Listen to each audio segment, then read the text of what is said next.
organisation, la CFDT, est impliquée au niveau local, au niveau national, au niveau international.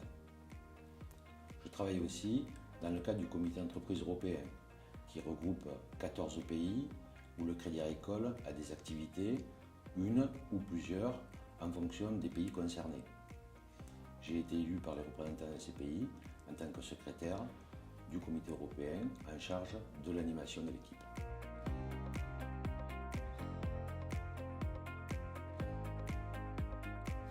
Notre activité consiste à avoir un regard sur la pertinence économique des stratégies du groupe.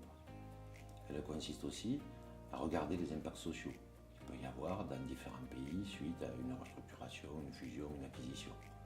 Notre activité, enfin, est de se rapprocher au niveau micro, j'ai envie de dire, pour voir comment sont traitées les personnes quand il s'agit de restructuration et si l'accompagnement social du groupe est digne d'un groupe comme le Crédit Agricole. Et c'est là que le comité d'entreprise européen doit user de toute son influence, de sa capacité de communication, de sa capacité de reconnaissance en tant qu'acteur social pour faire évoluer les mesures qui vont accompagner les personnes qui seront dans ces difficultés-là.